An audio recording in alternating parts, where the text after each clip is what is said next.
All right. Welcome to another episode of Video Game Collectors Podcast. I'm your host, Matt Rose. This is Josh, or maybe it's over here. I don't know how this video is gonna. That's right. It's over here. We've got Matt again, and we Yep, also have I'm this here. special guest today down below. Well, maybe he's above. I don't know where these videos go. We have Kevin today. Hello. How you doing, Kevin? I'm doing well. Thank you for having me. Yeah, happy to have you on. Absolutely. So, I just want an awkward pause. I knew you were doing it. Full That's what it's success. for. So somebody in the listening on like iTunes will just be like, "Oh, I cut out." Josh is lagging again. Am I lagging? No, No, Not yet. you're not God damn lagging. it. you're good. No, Kevin's here today. Kevin's here to talk about video games because I think he likes video games, and he do. still has not made an Oregon Trail homebrew yet. So What? I'm sitting here patiently waiting. Maybe it'll happen one day. And but until then, It all we could. get is ET. So Do it you have could. ET, Josh?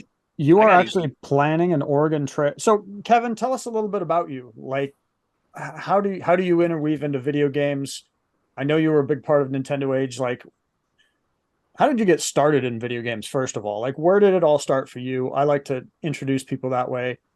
You know, what As far as playing them as a child or as far as beginning to collect them as an adult? you can go back as far as you want, Oh. and then we'll hop into the collecting of them and then what you do now. All right. Yeah. Earliest memory I have, my uncle gave my family an Intellivision. So I had some exposure to playing some Intellivision games like Tron, Deadly Disc, and what is it called? Triple Action, just different Intellivision games. And then we got a 2600. So I don't really remember any specific games we played on the 2600 other than like Circus Atari, which isn't good. But anyway, when I got an NES, that's when can I cuss on this podcast? Oh yeah. That's when shit got real. Like NES games were like an entire new world. Like games that made sense, games that had expansive worlds that you could lose yourself in. I became obsessed with Legend of Zelda, Super Mario, that kind of thing. So it's funny when I moved. I lived in Colorado for a while. When I moved back to Florida, I spent some time in the neighborhood that I grew up in, and I was associating different Nintendo games with different friends' houses in the area. It's really interesting how like certain games just sort of like attach themselves to certain memories. So after I graduated college, I got a job at a newspaper and started making some decent money for the first time, and started sort of getting an itch for wanting to relive, some of the games that I grew up playing, just because they have a special place in my heart. So just started going to stores, and at that point, this was like 2005, 2006. Games were pretty cheap back then. You could get them for $2, $3 a pop. So I just started like scooping up any of the ones that I found, and I searched the internet for like a list of the complete list of NES games. I had no idea at the time how many there were, and it kind of blew my mind when I saw 776 or whatever the total is. So started just collecting. Joined Nintendoage. Originally, I joined NES World, but right when I joined NES World, Nintendoage came out. So it was right around that time that I started collecting. Nintendoage came out, joined the forum. So it was cool sort of being a part of Nintendoage from its inception. I mean, it was very, very small back then. You could log on and read every post that was posted that day, every day, and sort of keep up with things. Of course, it got bigger and bigger as time went on, but one part of the forum that there was called the Brewery, and Brian Parker, who ran and still runs Retro USB, at the time it was Retro Zone, he wrote this post about how to program for the Nintendo. And it was cool because I had always wondered how games were made. And it was always sort of this like mystical, magical thing. Like, what does it even look like when they're making games? So it was cool to sort of see it written down how to make a game for the Nintendo. And it was very basic. I mean, just sort of teaching the basics. But even that was very hard for me to comprehend because I had no programming knowledge at the time, no background in programming, other than maybe like writing batch files in DOS back in the day. But so I took my time and sort of worked my way through his tutorials, and sort of taught myself how to program. And honestly, I just haven't looked back. I've started making games. My first game was released in 2009, Ultimate Frogger Champion. And just ever since then, I've just been making games, and it's sort of become a huge part of my life. You know, at the time when I started reading the tutorials, I never really had any forethought that it would sort of consume me and steer my life in a certain direction. But it's been really interesting. I've made some amazing friends. I've got to go to some amazing places, and it truly changed my life. So the NES holds a special place in my heart, and it always will. I mean, it's just it's an incredible system. So I want to hop back to a couple different questions, but so you were on the original crew that started with Nintendoage. Like, how many people were actually on the forum right as it started? Like, were there 100 people? Were there 50? Were there? I honestly don't know. I mean, at the time, it was just exciting. It was a new place to hang out. I think the layout was better than NES World, so like structurally, it was easier to use. But I don't think I looked at the time like member count or anything like that. But it felt very manageable. Like I said, you could read every post every day. It wasn't overwhelming at all. You sort of became close with the other people that were posting. You knew what games other people had, what people were looking for. It was a lot of fun. And then now, when you get into the programming end of things, is it just Nintendo specifically, even till today, or have you branched out into other systems? Or I've tinkered a little bit. I mean, primarily it's NES, but I ported my game Study Hall, which I think I released in like 2012 or something. I ported that to a little console called the Pico 8, and there's a new 8-bit computer coming out called the Commander X16 that I've started learning to program for because I want to port the Incident to that. So I sort of tinker with other things, but primarily it's straight NES. Nice. To this day. And then Josh tells me you're coming out with an Oregon Trail NES. Is that true? No, that's not true. That's in his dreams. Because I really want that's in my that. dreams. Internet legend. It's always talked about. One day we'll find it. That. Yeah, Odyssey was supposed to make that, and then he just disappeared off the face of the earth. God, how long ago was that? He had a gold NWC at that point. I remember that. I don't know. Kevin, so when people see your name for your brand, your company, a lot of people read it differently than it's pronounced. How do you say it so others can see it and hear it? And know the proper way to say it. On the record. We want it on the record. Well, I mean, at this point, I will answer to anything anyone wants to call me, but it's supposed to be K-Han Games. But when I originally designed the logo, I didn't really stop to think how people might perceive it. So here we are. Con Games, So K-Han Games. Con Games. Whatever. I was going to say Con, and then I was like, I'm not going to chance it. I'm going to let you say your own name. Yeah, no problem. I've heard K-Han Games before, and I'm like, K-Han? Yeah, it's K-Han. And before you were K-Han Games, weren't you Me Without You on Nintendoage? Isn't that your old forum? Yeah. Me Without You 52. Me Without 52, that's right. 52. Yeah. Random. It's a good number. Yeah. I know you're not that old. There's old no Nintendoage days. there's no explanation for the number. It's just 2 random digits at the end of my name. So I do want to share, if I can, I want to share your website. I have it pulled up. So let me. Please. At least I think I've got it right. Dang, look at that. Look at that library. It's the Man, it looks a lot like my library. That's pretty slick. Oh, wait, I got some. Now, are those Francis's boxes on some of those? Did he end up making some of these? Francis, I think, made the 8-bit Christmas box and maybe the study hall. box. Yeah, because Study Hall didn't come with a box. That was Yeah. after release. Yeah. But I can't remember if maybe Vince did the Study Hall box. I did don't the remember. scramble box for you, and I fucked it up the first time. No, that, So- that turned out very good. I appreciate you doing that for me. But I actually, speaking of that, on the record here, I have all the misprints if you want them. So Oh, you know they're worth something. you want to do a re-release of it. I have too much crap in my house already. I don't, All I don't right, need all right. anything else. But yeah, those are currently all the games I've released. I got another one that's finished that's sort of in the process of coming out, but the publisher that I'm working for is taking their sweet time. Now the one on the bottom here that's a compilation, correct? Yeah, at that point, after I released Larry and the incident, I developed a little bit more of a following, and those early games like Frogger and Sneak and Peek, they had been sold out for so long that I wanted to give people a chance to play them.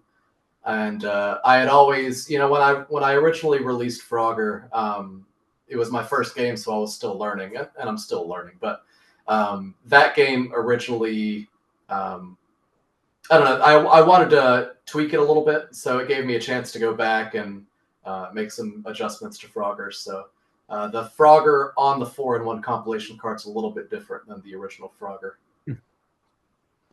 What else So is on Berger that? can't loop the game. Just sit there and You can loop it, but I added another digit for the score. Unless you mean the score, you can't loop the score. I guess you probably could if you played for an excessively long amount of time. But yeah, I added a digit to the score. I think I changed some sound effects.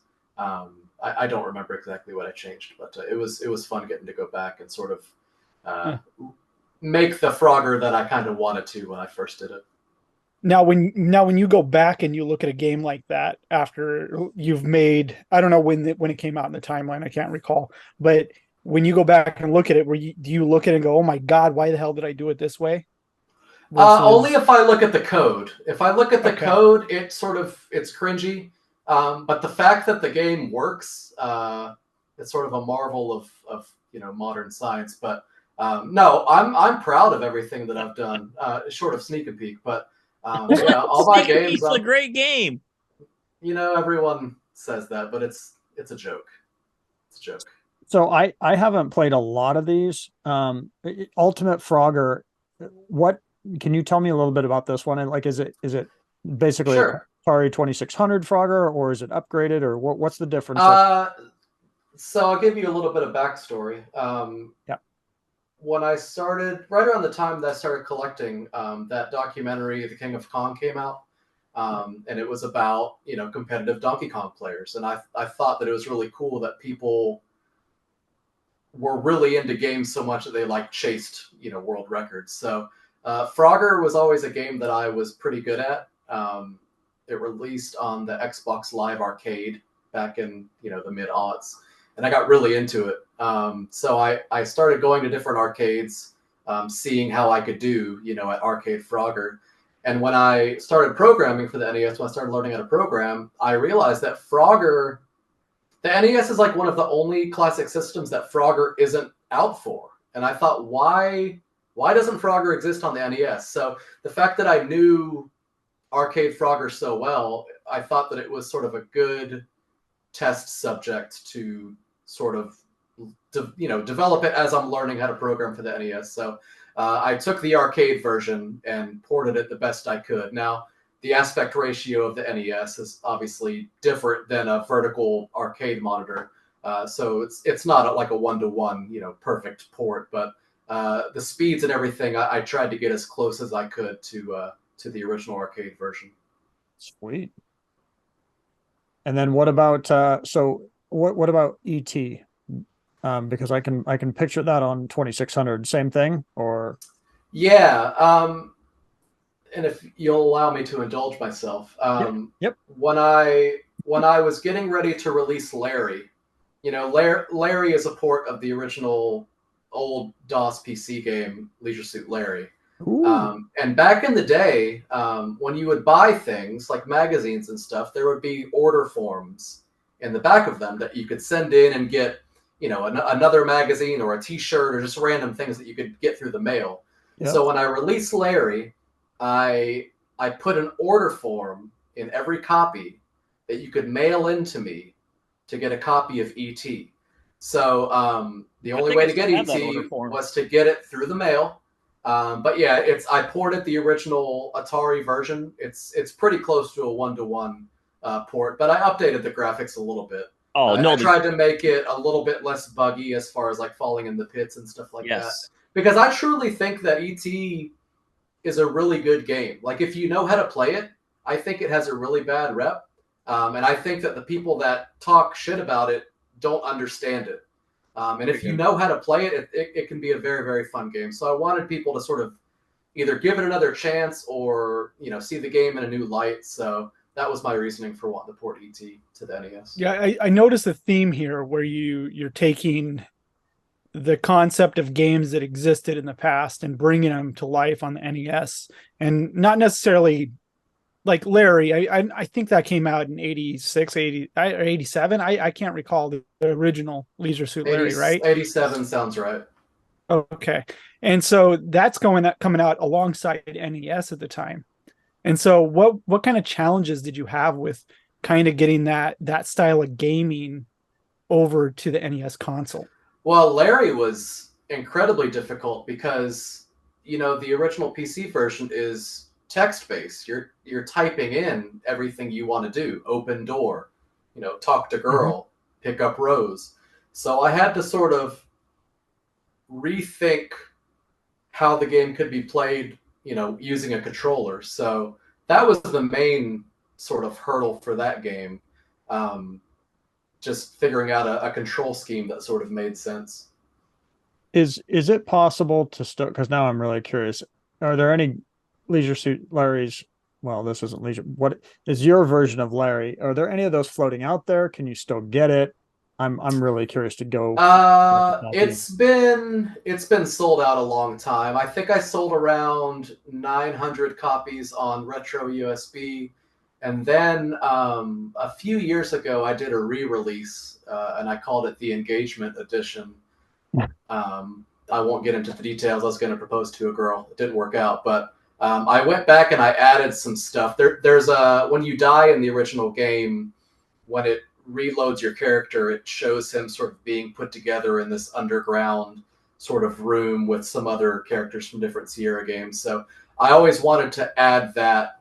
So I added that to the re-release. So I think I released another like 200 or 300 copies of the Engagement Edition. So right now it's not readily available to buy, but I'm sure that if you look on, eBay or sites like that, you could find it. Okay. I'm going to look to buy one. I think that's cool, and I want to. I got an extra copy, Matt. You want my extra copy? You can have mine. Do you really? Well, I got the limited edition, and then I got the complete box. No, you don't have to sell me one of yours. Yeah. Are you still screen sharing? Or are we just looking at each other? I think everybody can see the 4 boxes on the side, or can you not? Oh, I don't know. The 4 boxes I can see them.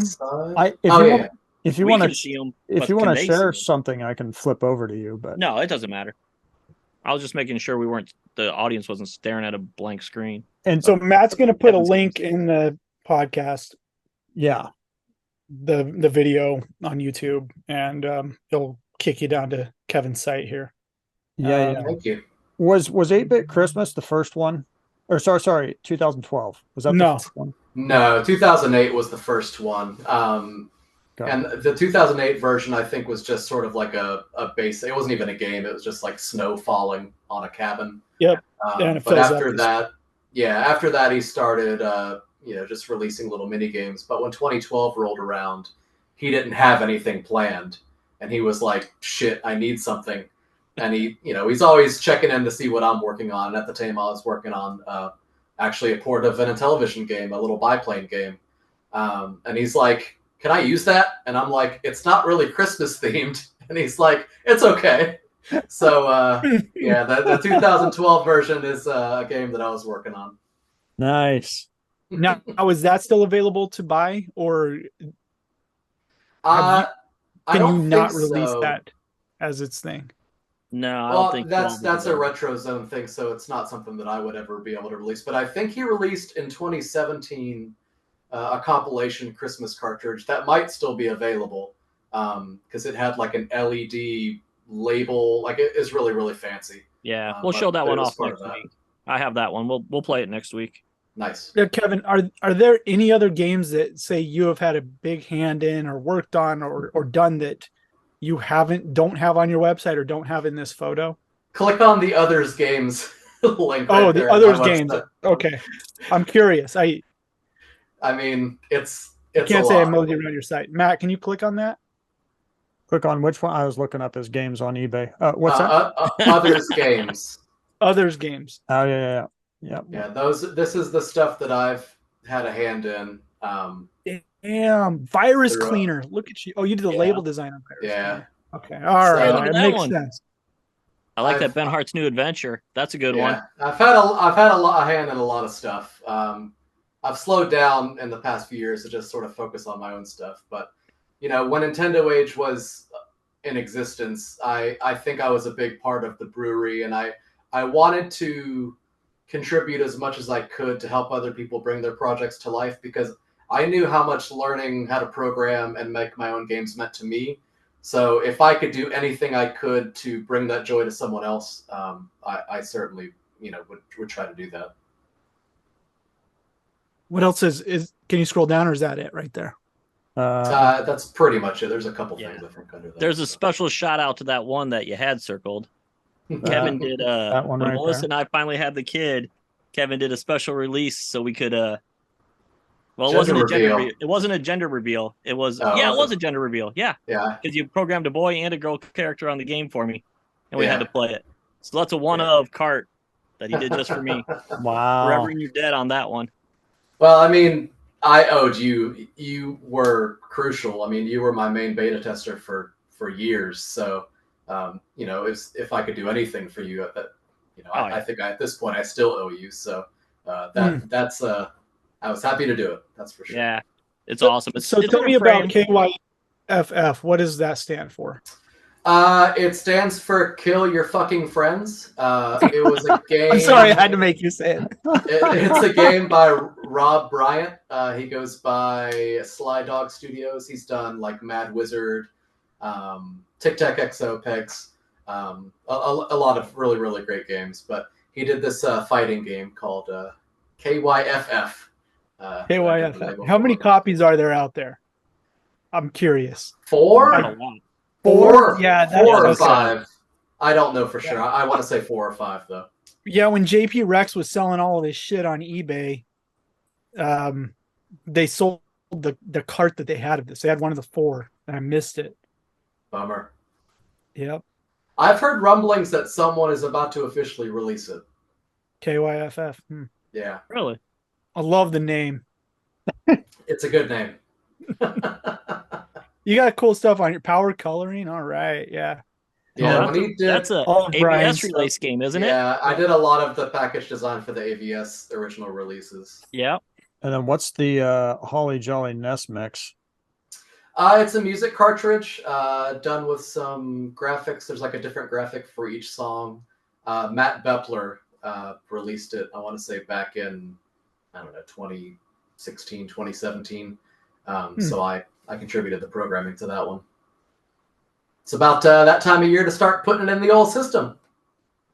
Wow. Okay. Chunk Out 2, the Japan version. Have you talked to James Todd in a while? Where's that guy been? It's been years. He lives in Australia. It was always sort of tough talking to him just because he's completely different time zone. But that dude, like, his intelligence level was like off the charts, and I think the NES was sort of just like a passing stepping stone to bigger things. He works on really, really high level things. Yeah, he was a nice dude, man. I really like that guy. Super nice, super nice. He came to Portland one year, way back in the day. Yeah, I never got to meet him, but actually, you know what? I think you shipped me an Ultimate Frogger, and I had to give it to him there. Oh, really? Or maybe Brian. Yeah, like the Ultimate Frogger, the Lady Frogger edition. Yeah. He came to Portland with his wife, at one Wow. of the early Portland Expos. And I remember whatever year that came out, 2009. Yeah, how many Lady Froggers were there? 10. 10? I think Yeah, I was 10. gonna say. Yeah. That was before my time. I wanted one, but getting one of those is Yeah, like I getting regretted a Christmas card. not keeping one. Oh, Evan. They started going for some crazy money at one point. So you're Yeah. saying you made an Ultimate Frogger that there were 10 special editions that was Ultimate Lady Frogger? Yeah, Yeah. so I wanted to think of a way to sort of make them unique. And in the game Frogger, you get bonus points for picking up the Lady Frog and bringing her to one of the homes. So I thought it would be cool to sort of make them this distinct pink color and name them after the Lady Frog. So Josh, what we really need to do is contract Kevin out and do a video game collectors special cart. Video game collectors podcast special cart. Is it just going to be about your mom jokes or It could be anything. Not your mom. your mom? It could be an empty cart that flashes for all I care. Like We could make one called Dwight Schrute's Beet Farm, and they have to like pull beets up really fast. As long as you make Josh's character all glitchy and laggy, we'll be good to go. Exactly. He like glitches across. Oh, I saw screen. that. He just bounces That's all all over and good. comes out of nowhere. It's like And playing drops the hammer. It's like playing X-Men. Oh, shit. Like playing X-Men. That's a good segue. So, Kevin, I don't know if you've seen it, but we always since I don't collect as hard as these guys do, I like to play shitty games. If you had to call one of your games the worst game that you had ever programmed, what would be the worst NES game that you had programmed? Oh, Sneak and Peek for sure. Sneak and Peek. All right. Yeah. I will get Sneak and Peek fired up, and we'll play that while you guys talk amongst yourselves. He was just trying to stay true to the 2600 version. That's all. Well, Yeah. a lot of my early games I used as learning tools, and there are different programming techniques on the NES that you sort of have to think about in different ways to implement. And one programming sort of thing that you can do on the NES is use 8x16 sprites instead of 8x8, so they're just taller. Uh-oh. So you use less memory to sort of display larger graphics. So back in the day, my friends and I would play Sneak and Peek on the Atari 2600, and we were young, but we had a lot of fun with it. So I wanted to, as a learning experience, to sort of take that game and bring it over while using 8x16 sprites. And when I finished it, I knew that it wasn't the next Battle Kid or whatever. I knew it wasn't going to blow anyone's mind. So I tried to limit the release as much as I could. I think I released 100 copies just to sort of get it out, get it over with. But I didn't want too many people to own it because I was kind of embarrassed by it. So it's become sort of a running joke over the years. Talking about this is great. Look at this thing. I love Yep. it, man. Yep, we're watching it, I guess. Here we are. I gotta play a crappy game while you guys talk. Do So. you have to? this kind of looks like Spy versus Spy a little bit.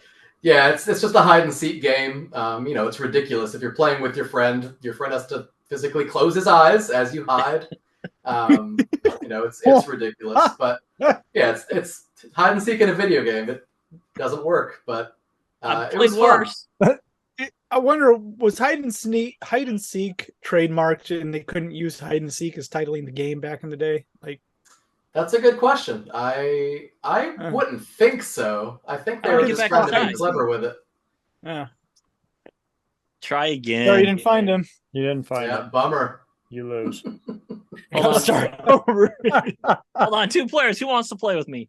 Let's get this bad boy online, Kevin. That's Let's what do she some said. online multiplayer.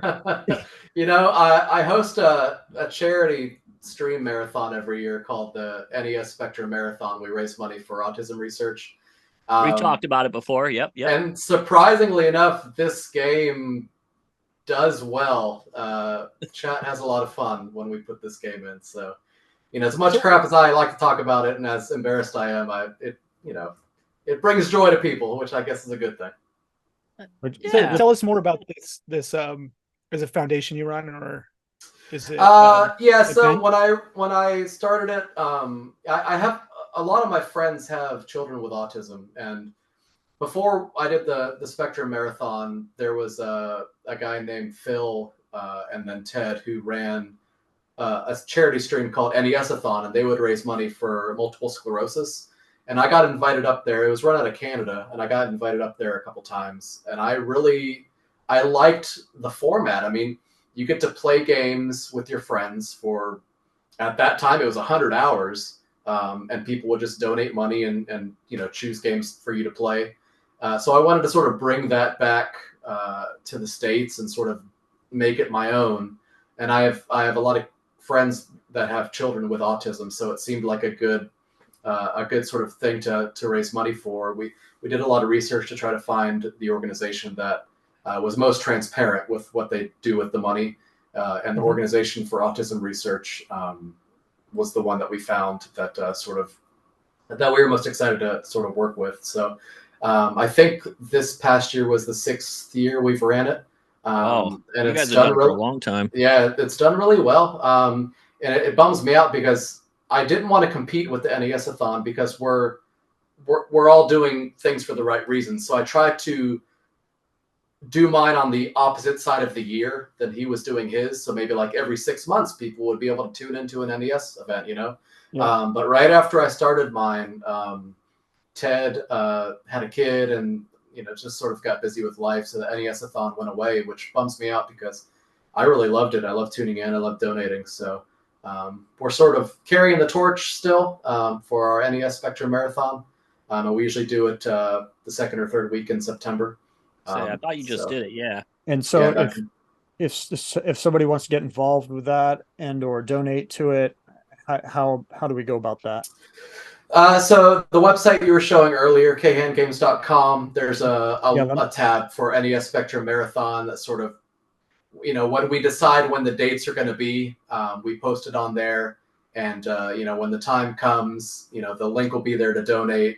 But right now we don't have the dates nailed down for next year yet. So, but when the time comes, you will go to this site, you'll click on the link to donate. You'll get to choose what games you want us to play. And people have fun choosing games that they know we're bad at, just to sort of, have fun making fun of us, enjoying our misery. But we have a great time, and it's what's better than blocking out time to just play NES games with your friends and raising money for a good cause. Like it's our favorite time of the year, so we love doing it, and it's gotten better and better over the years. So hopefully we'll continue to do it.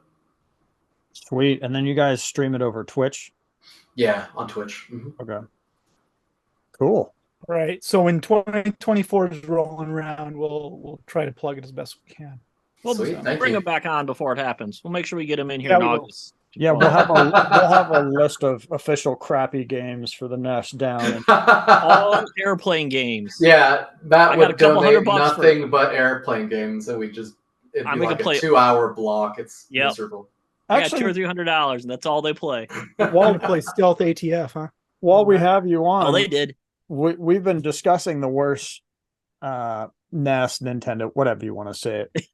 The worst NES. The worst NES games, and I think our top 3 thus far, at least my top 3, is Tag Team Wrestling, X-Men, and Street Fighter 2010. Would you have any others that you would potentially recommend? Josh ruled out Color Dinosaur, and then Fisher Price. Any of the Fisher Price games we can't include. Pretty much you can't put high-tech expressions in there either. So. Raid 2020 is about as bad as it gets, right? Rig 2020? Ooh. It's an unlicensed game, so yeah. Hey, there's unlicensed games that are better than licensed games. Well, that's not one of them. Let me find Raid 2020. I'll put it in. Oh, it's so bad. I mean, it's not even playable. Yeah. It's pretty bad. I'm putting. I think there's like seagulls that shit on you in that game. Mm-hmm. Yeah. It's a blue card. What color is it? Blue. I think there's a blue and a black, right? Yeah, Matt doesn't have a black one. So Ghostbusters was up there, but it's playable, so it's kind of like. But they just so crappily put that thing together. Raid 2020. Raid 2020 was originally going to be called Drug Czar. This belonged to Bilbo Baggins. Bilbo Baggins. 1801 Simpson. That was Bilbo a big game in the Shire. You guys want to give him Who's a the call? big Bilbo, game in if the you're out there watching, I'll send it back to you. Wow. JRR is going to be rolling in his grave. Holy Yeah. shit. Playing this game. Raid 2020. Anything else come to mind? Worst NES games? Hate, and more on the level of like, you just can't stand playing it. Like, you put it in, you're just like, I can't get this out You fast. won't play. Yeah, what won't you play? Shit. Just because I hate playing it doesn't necessarily mean that it's a bad game. Someone donates for Robin Hood every year, and I really, really hate it. But I don't know that I'd call it a bad game. I mean, graphically, it's pretty impressive. Got it. But I've never played Robin Hood. I'm going to admit I haven't played it. It does look like shit, though. That's why we talk about it, so we can go and play these games. I think I have it.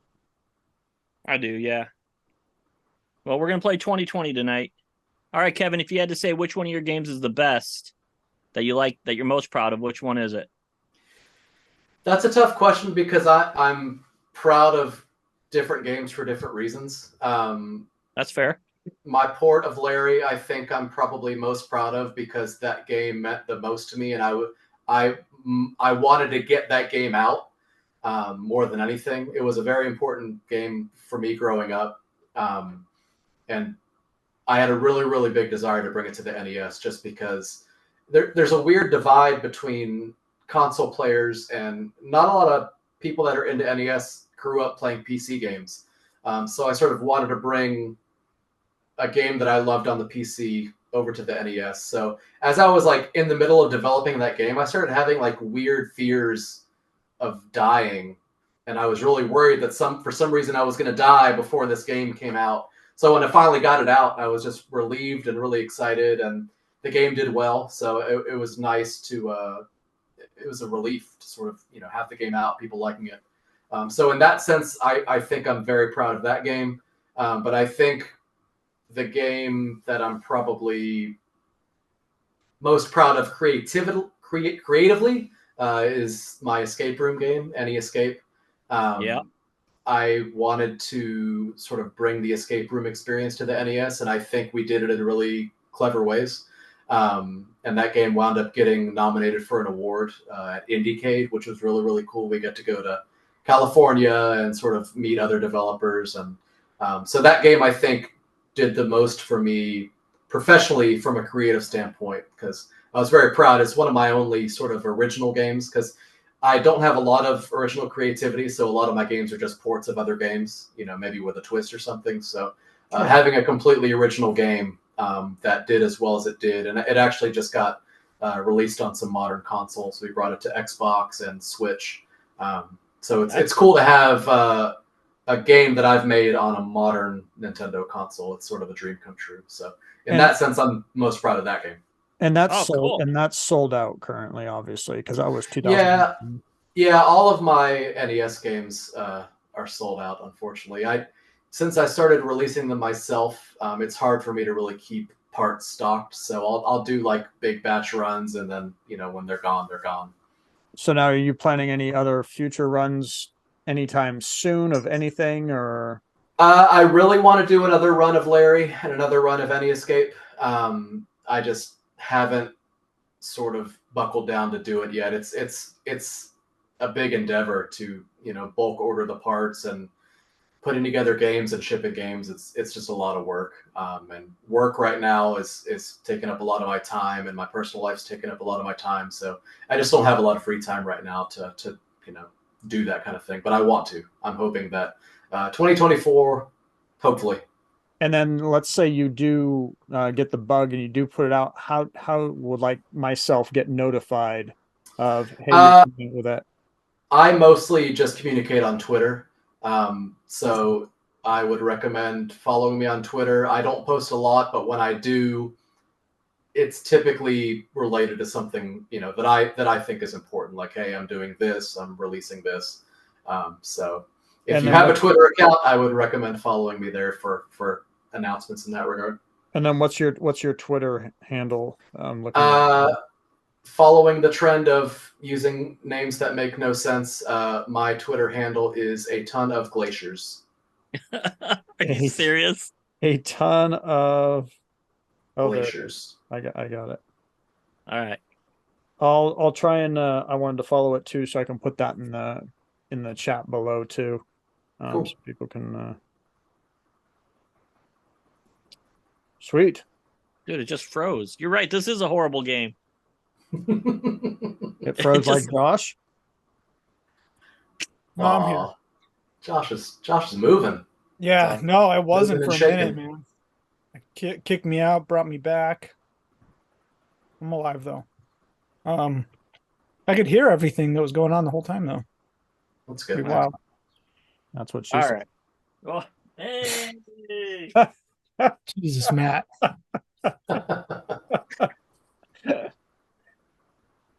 That was pretty good. Mm-hmm. What are we up to? You want to do comments or you want to do fines? Let's do before we do comments, let's do our weekly update. Let's do it. So let me A hop weekly over. Halo 4 update. Let's hop over to the weekly update. Give me 1 second here. Are you drinking anything tonight, Josh? Yeah, but it's gone. I guess I don't know if you can Yeah. still see it. It's a 10-barrel brewing pub beer. It's a Oh, nice. pretty easy lager. Not bad. Nice lager. Yeah. I didn't have anything special. My person, so I'm drinking Coors Light, like always. Ah, the silver bullet. Yep. Mm. But it had my ugly beer sweater. So next week I'll debut a Christmas beer. Not Matt's water. got It's It's a not lot of calories. not water. not water. It's got You some drinking calories. Martinelli's there, Matt?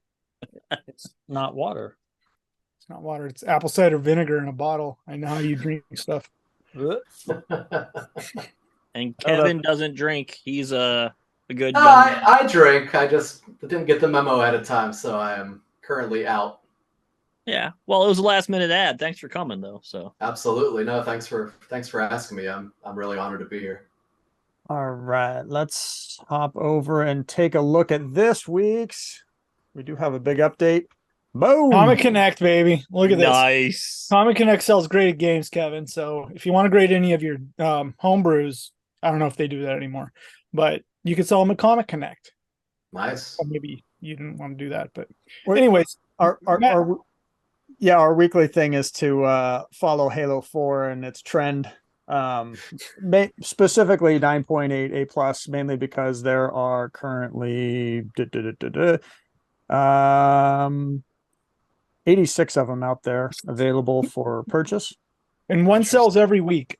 And one used to sell every week, but now like Heritage, sorry, is stuck on 9.6 A plus, so it's kind of, Yep. But Comic Connect had a sale. They had a 9.8 A plus selling, and this thing went crazy compared to last sales, Matt. yeah, $216.20. Holy shit. exactly. Let's hop over and take a look at our stock I'm just index. gonna say this is related to the spike in Bitcoin. So It could Okay. it could be. Let's look at our index chart and see exactly where Halo 4 is lying right now. 9.6, we don't even need to look at that. 9.8, it's this little green line here. 9.6A is the purple line going down. And then 9.8A, you can see the dips and bobs and ups and downs, and then bam. Josh, can you give that one more time? Is that yeah, that's anyway? Bam. it's up. What can I Bam. say? So if we're looking at 9.8A pluses, you can see the kind of the bobbing, the weaving, the dipping, and then to the moon, To the moon. straight Yep. double up. And we So- like to plug people who kind of do video game shit on here. So Gamer Stonks is a good website you can go to track this information. This is Yeah. not a paid advertisement because we don't do that shit, No. but we just like cool people. So Yeah. So hodl is my hodl your Halo. Hodl What My recommendation. why Halo 4? Why did we choose Halo 4? Because it's the because greatest, there's a ton of them and they sell every week. it's the And greatest it's a stupid fucking game. it's the greatest game of all time. And We have a Because very Josh close loves Halo friend games. who worked on it, and he Yeah. it's near and dear to his heart. yeah, So Okay. I think he's the best Halo 4 player in the world. yeah, he probably is the best He Halo. probably is. Yeah. I think he just plays it in his closet, but yeah. Yeah, so that's our Halo 4 update for the week. Yep. Halo 4 update. Happy to be a part of that. Yeah, glad. Yep. Yeah. Kevin, if you've never played Halo 4, Oh, I've played it. you're not missing anything because it's a piece of shit. I've played it. But it's got a good soundtrack, right? Actually, it does. Yeah. So Yeah. it's worth it. So Fun fact: the soundtrack for Halo 4 is way harder to find than the game. So it is true. That's very true. Yeah.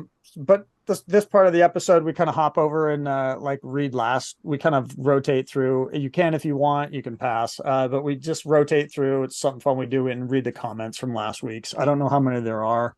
I don't even know if there's that many. Mostly, hopefully, they're just a bunch of jokes, which is what we hope for. But am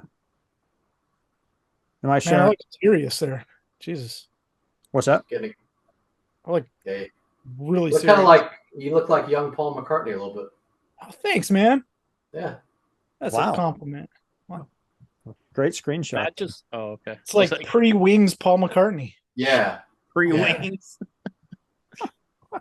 Oh, 27 comments. What the Holy shit, hell? Matt. Maybe we'll get to 69 comments organically one day. Damn. Jeez. So to a That's little what she said. backstory, we had to have, what was it, 69 comments before we'd get, Before we did episode 70. yeah, before we did episode 70. And It took like 4 weeks.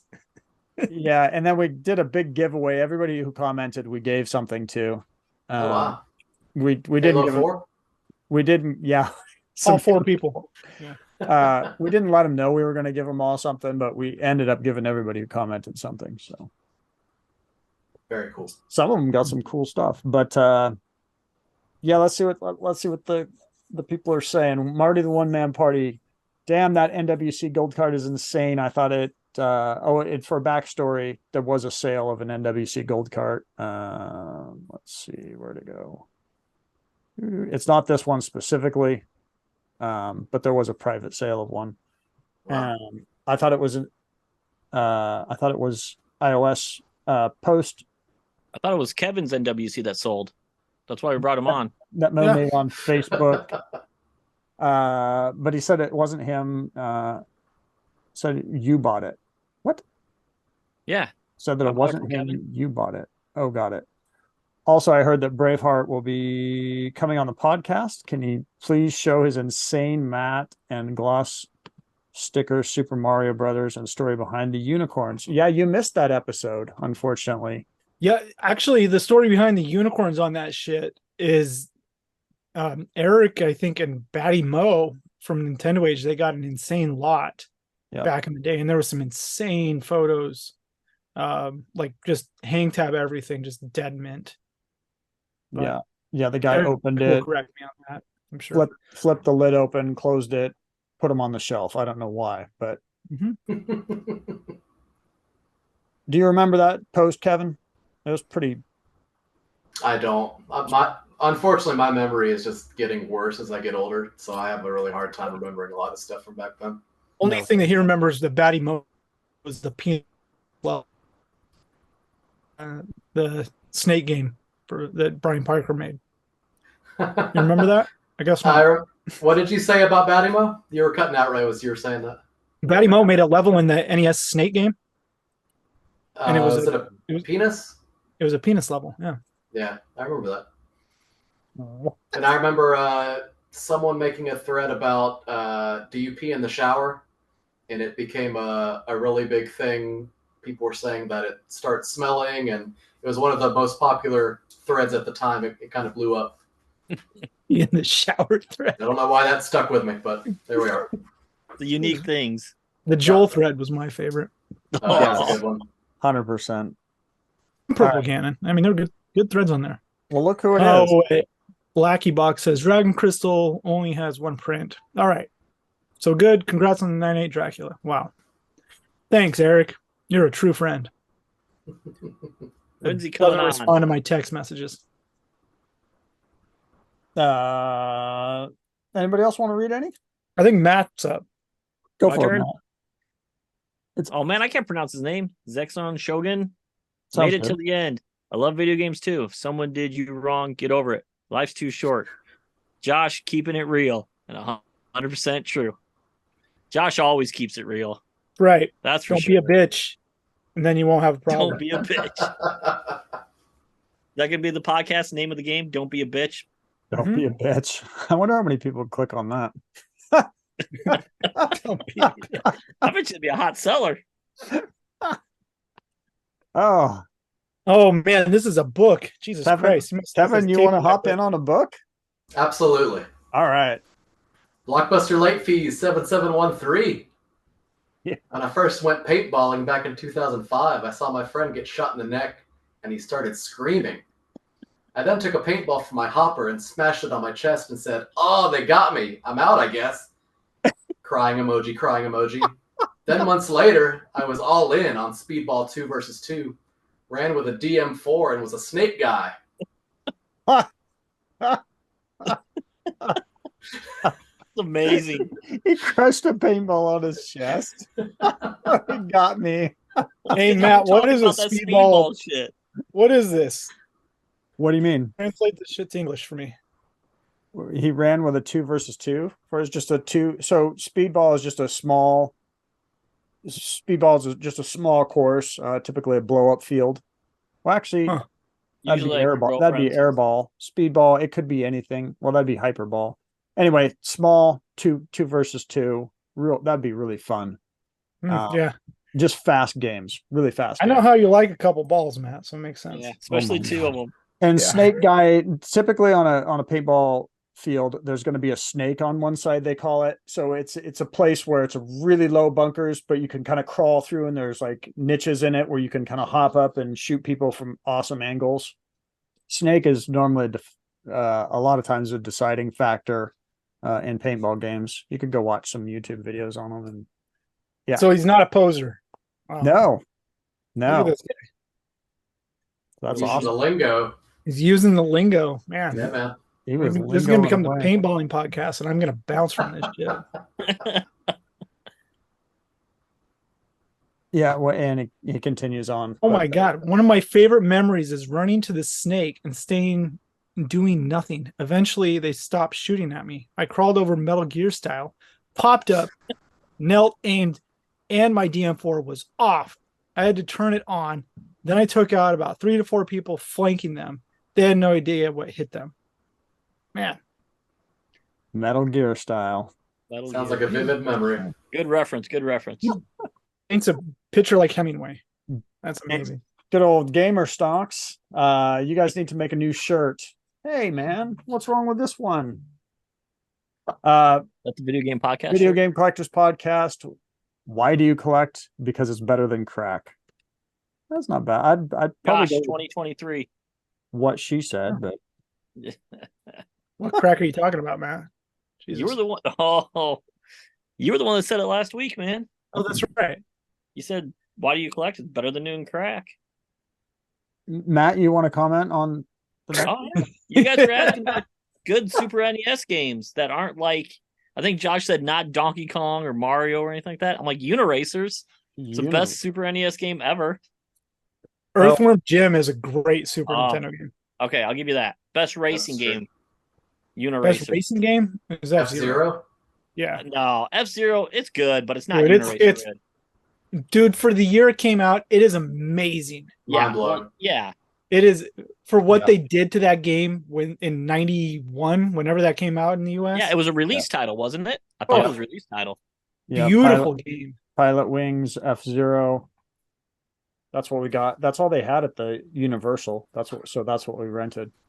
I think Yeah. that's- Oh, dude, ActRaiser came out not long after, and that game is amazing too. Yeah. All right. All right. Happy Thanksgiving. Thanks. It's after Thanksgiving. Sorry we missed last week. My kids were sick. Oh, we didn't do one on Thanksgiving, did we? No, we didn't. No, we were supposed to do it Wednesday, but Nah. Yeah, I Think bitched out. it gets busy, man. It's okay. Kevin, you wanna continue to read our 5th biggest viewers comments here? Absolutely. I'm playing the new RoboCop for Xbox Series X. RoboCop is one of my favorite movies. This game is good. I'm also playing retro games on my analog pocket. I love that thing. Also, Quake 2 on my Switch. I love the way that Kevin reads these. Yeah, I was going to he tells say a the same story, thing. man. It's like his so- games. His All games tell a you know what? story. We're He's just good. bringing Kevin on whenever we comments. He's gonna read them all. Yeah, he's just going Comments to every read them time. all. You just keep going. He nailed it, You man. might as well read the next one. I mean, it's Michael again, so. Also, I showed my wife this video, so she knows your faces. If anything happens to me, she is to contact you guys to help me sell my collection. Yeah. All right. All right. Well, let's hope nothing happens to you. How's that? And if something does happen to you, we didn't have anything to do with it. Yeah, As far as you know. yeah. How big's the collection? That's what I'm worried about. I claim the Tron. Blockbuster late fees. Happy Thanksgiving. Thanks, bro.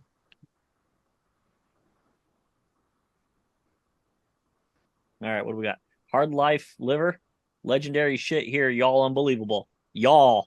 Y'all without an Oh. apostrophe. Without the Yeah. apostrophe, that's definite Southern right Wow. there. Y'all. Just 4 straight up letters crammed together. Yeah, he did not Yeah, take 2 words. So to make one. It without was putting one the word. apostrophe in there, does that mean you're from Oklahoma or Arkansas? Oh, Ooh. Not think it's- Texas. They know the apostrophe. I think it's Arkansas because they think it's one word. They don't know Might that's be Mississippi too. I don't know.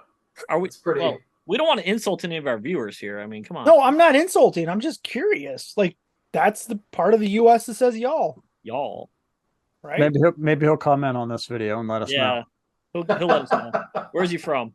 It's probably none of the above. Hard Life Liver. Probably Canada. Wow. I hope you're okay. All right, Josh. You want to read about your mom? What's Hey, I'm over here in Japan listening to you guys. Hi, bye. what's she doing in Japan, man? Give me video games, man. Oh, is she buying you a lot of Fammy? Yep. Tell her to get the Bringing complete some home set. for you too, Matt. Hey, how's your DS collection going? Oh, I think I've added one game to it. Yeah. Oh. No, Moving no, right along. I think I showed you that one. How many are there? I'll send you a 7,000? copy of Zorro. So Do you need electroplankton? I got you. Electroplankton's a badass game. All right. Where are we at? Anybody? Decaps. Dude, this guy sucks. Wow. Aw. All I'm seeing is today's podcast is a couple of Othello fanboys from Oregon. Right? Dan Kaplan. That's right. You guys talked Othello? Othello's Love Othello. somebody think he shit said talked Othello was a Othello, shitty and we're game. like, it's not a bad game. Sorry. Somebody said it was a shitty game. It wasn't me. I For like the board Othello. games on the NES, it's not bad. What do you think, Kevin? Othello? I've never played it, so I cannot contribute an opinion to the discussion. It's So better than I- Pictionary on NES. I'll say that it's a good game just so I can get the fanboyism away from Oregon, and you can just add a spot on Florida to the fanboyism. So Which part of Othello Florida? rules. In the Panhandle? Where you at? Yeah, Panhandle. Oh, baby. We're spreading wide. Okay. Take that. And for then what you know. skate to the neck joke week 1. Car exploding on a bridge joke week 2. Time for the podcast to take its talents to Twitter. Cancel. Wow. Okay, Matt, I'm gonna be real with you. When you said the car joke thing last week, I did not know about that. And then I went and I watched the news later. I'm like, holy shit, Matt. Did it get dark? Is that a It dark was joke? dark. The car there was a car crash at the border in Canada at Niagara Falls. And, like, the Oh, I car, remember that. yeah, Yeah. and Matt made a joke about it like half an hour after it happened. Oh, too soon. Too soon. Yeah, wow. I was going along with it, and I'm like, It wasn't about the car. It was about the fact that we make fun of it was Dan. Every week he's Canadian, and we were joking that he was trying to come across the border to be on this show. And he drove a little fast, and his car blew up.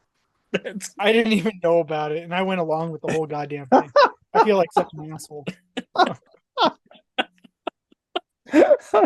Dude, he set you up bad on that one. Yeah, that's good. It was kind of funny watching it back. Though.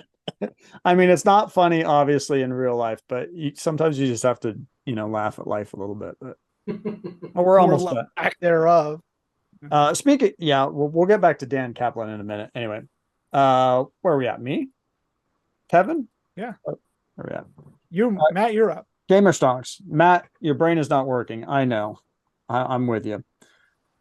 When you show comments like this comment on the right on the right hand side, it shows recommended YouTube videos for your account because you're sharing your screen. This week's win, and I have it blocked this week. Well, maybe not. This week's win. People are buying LEDs, Matt. Why people dislike the Intellivision Amico? Amico? What's is that their new system? That's that Tommy Tallarico bullshit that never happened. Yeah. Dyke Toys TV. I did not watch that 2023 exclusive preview. I did not watch that. By the way, Timmy, I did not. Carts and Cardboard. Yeah, good dude. Pit Fighter was a pretty awful Super Nintendo game. A lot of the fighting games just look bad when you try to compare them to Street Fighter 2, but that one was particularly bad. I'm gonna have to because we're trying to. I would agree. I mean, Pit Fighter it. is a shitty game. Pit Fighter. It's okay. I'm gonna write that one down. We're also trying to think of the 5 worst Super Nintendo games too. Like what? Which is a tough one. Yeah, I didn't play enough Super Nintendo to really know a lot of bad games. That's a bad game. Home Alone's a shitty game too on Super Nintendo. Is there a system that Home Alone is good on? No, you're right. It's shitty on everything. It's crazy how bad all of them are. They could have been really good games too. Yeah, the artist on my game, John, who does art for some of my more recent games, he actually loves the NES version. I guess he played it a lot as a kid. Really? I don't know what's wrong with him. But that's how NES worked when you were a kid. You had a game, you played it because that's what you had. Yeah, right? Absolutely. You learned to love it. Learned to love it. Yep. Matt. I mean, I learned to love Wrath of Black Manta, and that is a bad video game. Yeah, I loved Fester's Quest, so I feel you. I hear Fester's Quest is a good game, though. I have read nothing but hate about it, so that surprises me. Mm-hmm. Put it on the list. Yeah, I know somebody who I follow in business sense who that's their favorite game. Give that person a high five. Yeah, everything from the marketing to just the gameplay. Like, just call a fucking Addams Family. There was an Addams Family, though, wasn't there? Yeah, but it's just called it's the sequel. I have it down to play. It's honorable mention. It's an honorable mention because of But Kevin. when you're a kid, do you absolutely know who Uncle Fester is? Right? You know what Addams Family is. I would argue a majority of people who know what Addams Family is probably know who Uncle Fester is.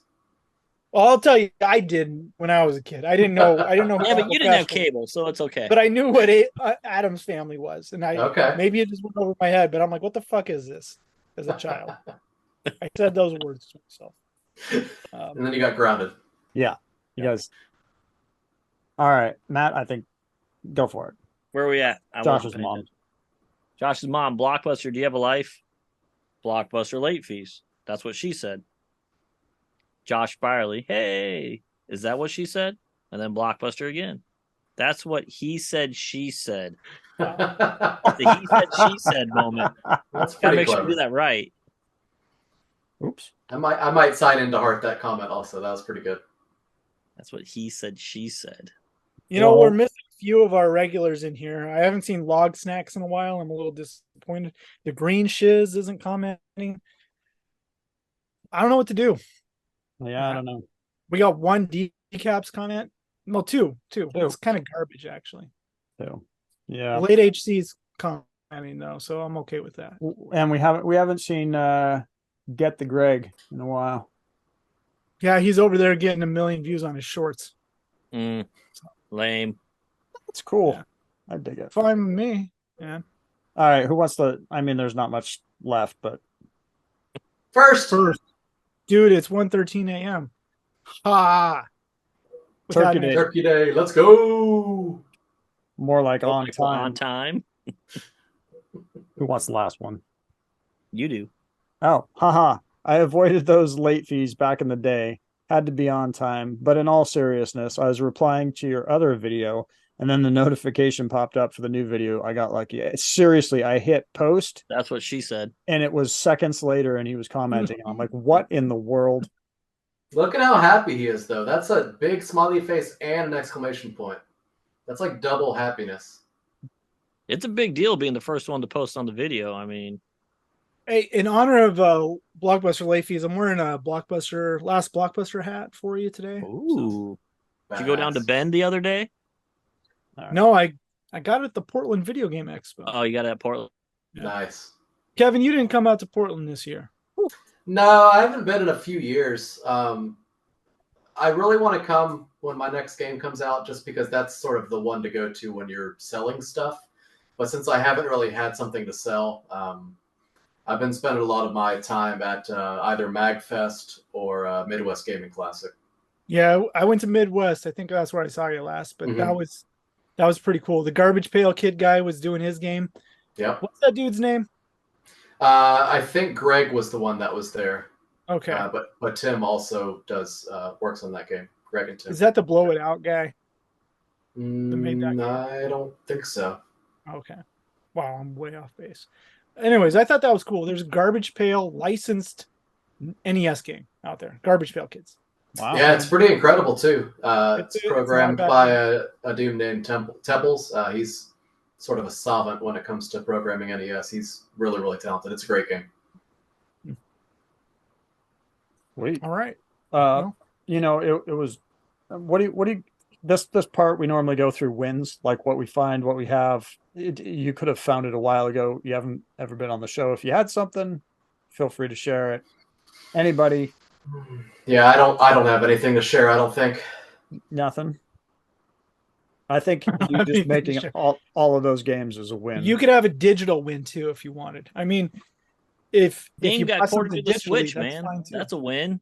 Okay, I thought they were talking about things we collect that we're excited about. But yeah, I mean, getting my game ported to the Switch, I think, was probably the biggest win of my life. That's a It was huge up there one, for yeah. sure. Wow, which game was Big that? deal, man. It's called Any Escape. It's the escape room game that I did for the NES. So So we ported it to the I gotta buy Switch it. and to the Xbox. It's only $5. Go buy it. really? Okay, well that's how I'm It's a going to great buy game. it. Yeah. No, Here we go. big plug there. Matt, I don't know if you can link anything to online stores or like that, or I don't know how the fuck that works, but you can go search the Switch or Xbox Live Library and it will pop up. You can download it and Kevin gets money if you buy it. So Yeah, and I mean, if you're sort of on the fence about it, we do sales a couple times a year. We'll drop it down $1 or something. So if there's like a list that you can add it to like if alert you're you on the if it fence goes on about $5, yeah, but if you're on the fence about $5, I'm not here to that's judge. podcast. Hey, I'm, yeah. I'm here to judge. Then you should probably find a new podcast. So Wow. Wow. Good game. Good game. Thanks for That's a buying good that, game. Matt. Yeah. Appreciate That's you. what. It's limited edition number 11. That's all my limited editions. Yeah. If you made them. That's awesome that you have that. no, we only made 10, Matt. Tough That's- shit. That's I know more he than a does. win. He does that to me. I think that one's number 11. You can't read it. 11. 11 of 11. 11. Netscape on Switch. Got it. I'm going to go buy it. So there you go. Yeah, they have it on the Switch. It's good. One 11 more. of 23. I got a bunch of them. So Oh, is that they're all your up on the shelf. is that I your win, appreciate you. is that your win, Matt? Mine? Oh, every one of the K-Hand games is a win for me. But I do like Larry the best because I am in that game. Even though Kevin's a better drummer than I am, he still put me in there as a drummer. So you were an essential piece of the puzzle for a lot of those games, man. So I appreciate everything you ever did for me. oh, it was a blast. I loved working for you. No one breaks my games like you do. That was the running joke for how long? Breaks How pissed off can I make Kevin this week? Did you Pretty actually pissed throw off. the computer once? I thought you said you almost threw the laptop once. I'm sure I don't know, but Because you said it you would had not it surprise finalized. me. Yeah, you had it finalized, and I came back and I said, nope, here, here, and here. And you're like, son of a bitch. There's nothing worse than thinking you're done with a game and then like someone finding a bug and you have to figure out what the fuck's going on and how to fix it. I think that's why he fired me, so he didn't have to deal with all that shit. Are you going around saying I fired you? No, you didn't Okay. fire me. It's my Okay. own damn fault. Just making sure. You're too good at your job. Get out of here. You know, one dropped thing out. we didn't one thing we didn't talk about here is what exactly is a homebrew video game. So we have a lot of people that might not know that watch this, and when I say a lot of people, I'm talking about like 20 maybe. Kevin, can you kind of define that versus what a reproduction is versus a homebrew versus Oh, yeah, good Oh, call. Sure. Oh, about that's that good. and why it is important for the continuation of video games? You don't have to Ooh, do that's that. a pretty heavy subject, but I'll That's be happy to philosophical at give that it a point. shot. Yeah. So homebrew is a game that is developed, a brand new game that is developed, sort of from scratch by either an individual programmer or a small team of developers. So they're programming the game, they're doing the graphics, they're sort of doing everything from scratch. A reproduction typically is a game that was maybe developed, during the licensed era, but maybe never came out for one reason or another. And down the road, someone found maybe a prototype or something, and they want to bring it to a wider audience, so they dump the game and they produce more copies of it. Yeah, so and NWC is a very good example of that. So a game that was made during the licensed era, but people are making sort of unofficial copies of it. And then there's, of course, hacks, where people will take, a game, go into a hex editor, change some values, change some graphics. So the underlying architecture of the game is exactly the same as, Contra or whatever, but they're just changing the graphics to look a different way. So there are three different sort of unique types of games that people are doing for the NES. Ooh. And like the question you asked, why it's important, as we make more and more games for the NES, we're extending the lifespan of the system, because you grow up, you're playing, the Marios, the Zeldas, the Mega Mans, and after a certain point, you've played them all. So making new games is exciting because we can take gameplay mechanics that have become, more common in modern games and bring them into retro style games. So it's cool, sort of bringing quality of life improvements, or making decisions that developers didn't make back in the day, just because we didn't have the forward thinking mentality of things that we've just over time whittled down to where games work this way, and bringing that back to NES games is really exciting to me. Yeah, I think that I think you hit the nail on the head there. I mean, when I think about homebrews on NES and like current games that are coming out being programmed specifically for the NES, I think more along the lines of like this was this artist medium that they worked in, and they're continuing to work in it. They haven't moved on to try to code it in a new system and a new era of gaming. And I think if we lose that, that's a detriment to video game history as a whole. And we need to continue to preserve that and educate people about how to make old video games. And that scene is very well alive in the 2600, in the NES. I think even in the Super Nintendo at this point, people are doing it, and It's getting the there, Jaguar as well. So I'm amazed that people are obsessed with this, and I give you all the kudos in the world for doing it. So it is. I sat down on one of those nerdy nights, the very first one I looked at, I'm like, I'm going to try to figure this out. I read it, and I'm like, I don't know what the fuck I just read, and I didn't. I spent a whole night one night. I spent 8 hours trying to figure out, and I couldn't change the color of the screen, and I gave Yeah, up. I spent nerdy nights in like 4 nights, and I was like, I'm not going to do this. I don't have this brain. Yep. So yeah, it's you guys are your brain's working in a way that's amazing that you can program that shit, because it's a unique way of thinking for sure. But after the light bulb comes on, it's pretty exciting. Yeah, you could do some pretty cool stuff with it too. So no, I'm pumped, man. I'm excited for you. Thank you for coming on our show and talking with us and being. Do you want to be the debut to show the new trailer from a new game? Yeah. Oh shit! 100%. Can you show trailers on this, like with audio and stuff? I don't know. Let's find out.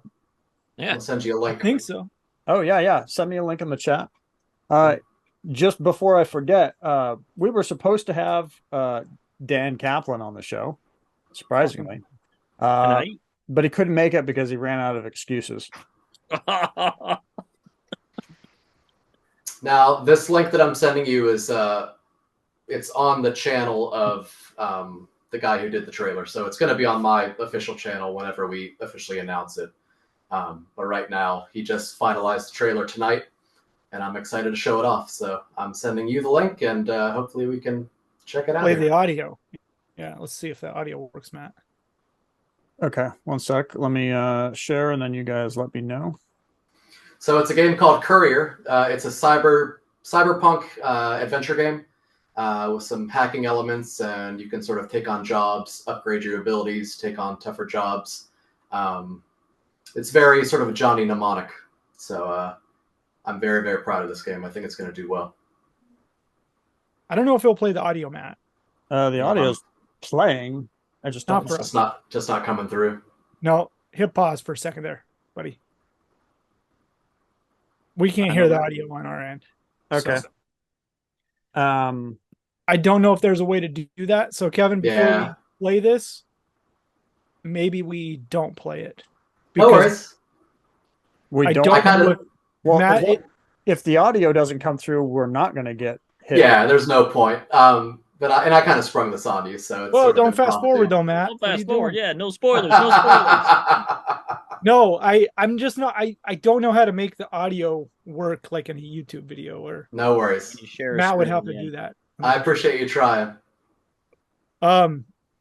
Maybe I can. It'll be announced soon though, so just keep an eye out. But let's see here really quick.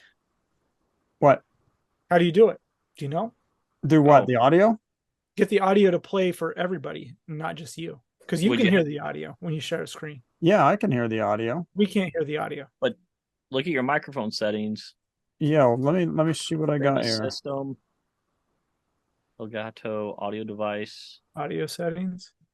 There's a checkbox in the lower left that says "Share computer sound." Bam! That's why we. Oh my gosh! Where is that?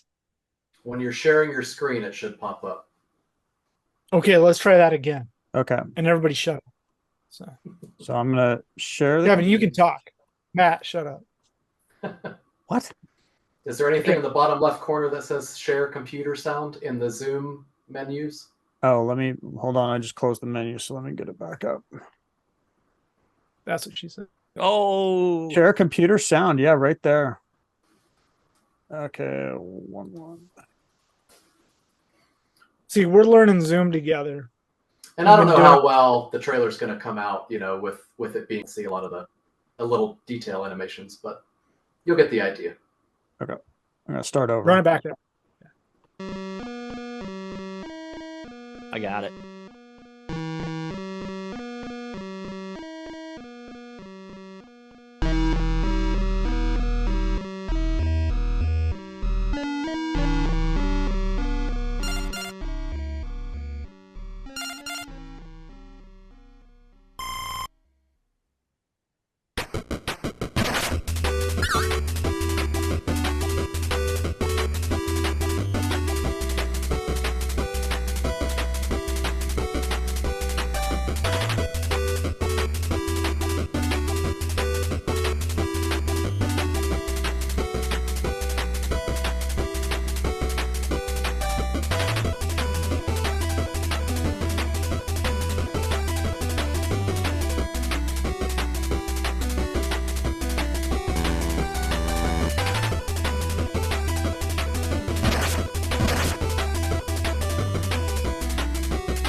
So yeah, we're getting picked up by a pretty major publisher.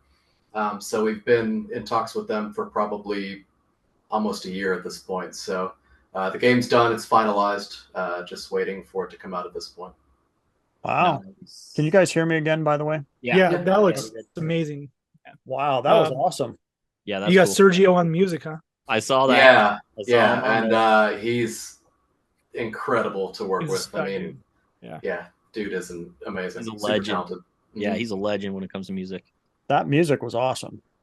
The whole thing was awesome. Yeah, so we're excited for it. I think it's going to do well. We'll see.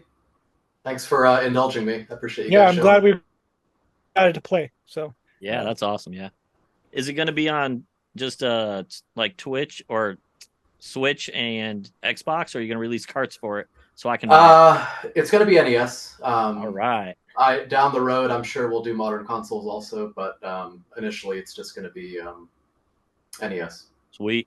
Good. I'll make spot for it on the shelf right now. We'll get you a number 11. Yeah, okay. You say so. I didn't work on this one though. I feel a little privileged.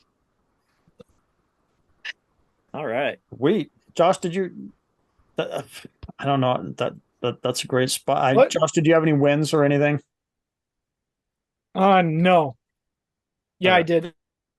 I bought some shit. I always buy shit. Peaceful Games on eBay, Instagram. Nice dude. Lives in South Korea. Bought some games from him off eBay. I got a Diddy Kong Racing. Nice. And it is the Korean version. Pretty awesome. Really hard to find these games. This thing Looks is flawless. Yeah, it's really nice. Sent me some Pokemon cards in Korean, and then I picked up a couple weird Korean DS titles from him as well. So that's about it. I mean, well, I bought a bunch of Sachin games, but we'll go over that in another episode. When I say I bought a bunch of Sachin games, I bought 70 Sachin games. Wow. And I went through and matched variants against things, and I out of the 70, and I already had a shit ton. I think there were about 15 that I didn't need to keep. So it's pretty disgusting. I hate those That's a games. win. I have Wow. one. What do you have? What's that? I don't know. I'd have to look. It's a penguin one, I think. I think Oh, Justin Penguin sent it Planet? to me. Arctic Adventure is what. Yeah. Justin sent it to me out in But Florida. it's Penguin Land. Yeah, Sachin released it originally. So, yeah, that's it. That's all I got. Matt, did you pick up any Halo games this week? But I have some VHS stuff. Oh sweet. God. Yeah, I overpaid probably. I don't care. I had to get these. These are old video game or old rental store display boxes. Oh, wow. Those are cool. Yeah. And so I got all of them. I didn't unwrap a lot of these. I just thought they were cool as heck, especially for like, displaying in the background somewhere. Yeah. And takes you back I love that someone decided to keep that, and not throw it like away. that's huge to have an actual video rental store box. Mhm. What is it, like 30 years later, 40? Like, that's so cool. Those boxes are rad, man, because the only other real companies that made tapes in those big box styles are the adult title companies and Family Home Entertainment, apparently. So, Wow. I'm impressed Josh knows that. You're a connoisseur of the adult video or the adult movies. I just learned it from your mom, Matt. Oh, well, Uh, She was the one that got me in the back room there. behind the parlor beaded door. Behind the curtain. curtain. Wow. No, that's it. I was just really stoked to get those. That's I cool. saw them and it was like one of those had to have it. I thought it was going to be some rollerblading shit, so I'm kind of impressed, Matt. I can only buy so many airborns, Yeah. But okay, fine. I have one more. I did get another screen. I found a nice screener copy of Rad. Oh, Rad's cool. Oh, man. So That's I figured awesome. Kevin might appreciate that. Maybe a little. Absolutely. Yeah. Yeah, and they're just cool because they're, all black, but they have like where is it? There's like Rad printed like here and weird text you barely see, but for screening. That's an embassy release. I'll piggyback off that. I got something. Oh man. Yeah. Oh, there we go. I I'll knew have it. one next week. Just one. So I collect skateboards. And I have a buddy who, I can't even get this in frame here. He grew up you mentioned Korea. He grew up in the Philippines, but he had this board in the 80s, and he brought it to me. It's not even like a branded board. It's some generic garbage, but having a sort of a retro board from the 80s, I'm very excited to have this in my collection. So totally remember the rail guards. Yeah, railguard. Yep. That's How chewed up are they? Kick guard. Oh, nice. It looks pretty clean. Nose guard. I mean, wow. it's got all the pieces. So he gave Nice. this to me actually during our Spectre marathon. So Nice. very, very stoked. That's I know cool. it's not game related, but you bringing up red made me think of it. Nah, it's all our age related type thing. So Yep. Well, Kevin, thank you again for coming on today in the short notice, and Matt for prompting you to get him on here. So Yeah, thank you. I appreciate you guys We're having pumped. me. I haven't been on one of these in a while, so getting on to talk about games and stuff, it means a lot. So thank you for thinking of me. no, thanks for coming on. You're always welcome. Stoked. We'll have to know. We'll want to know more about your new game. We'll want to know more about. Maybe I can update people when you're releasing something. Like if you're gonna, in fact, next time you're gonna release something, why don't you come back on and let people know you're releasing it? Okay. There's a lot of old Nintendoage people who do watch this, and they may appreciate that as well. So Cool. Yeah, I'd love to do that. And I think next time I do it, I won't do like a limited thing. Maybe I'll open up pre-orders for, a month or something. Just everyone who wants one can get one. That way it's not one of these I didn't see it in time type things. So I'll definitely let you know. And hopefully we can make something happen. sweet, that'd be awesome. Good. Thank you for coming on. Definitely. Thanks again, Matt and Josh and everybody. Thanks for everybody for watching, and your comments are awesome. That's probably a record for comments or close to it. See if we can break it with Kevin this week. Yeah, let's try and break that. Let's hear about homebrews. Let's hear about your favorite homebrews. Let's continue on with this list of worst SNES games. Sorry, Super Nintendo games that Super NES. And go download Kevin's game on the Switch. Yeah, Yeah. 100%. I need to make a note to make sure I leave all of the links. Go on Switch, download it, check it out. Please do. Nescape. NEScape. It's NES. NES. Whichever way you want to pronounce it. Just like my Go name, with I Nescape. come out with names for things that no one knows how to say. That's my MO. Well, thanks again. We really appreciate it. Thank you all for watching, listening. If you're on iTunes, we appreciate you guys. We love you all, and we'll talk to you again soon. Peace.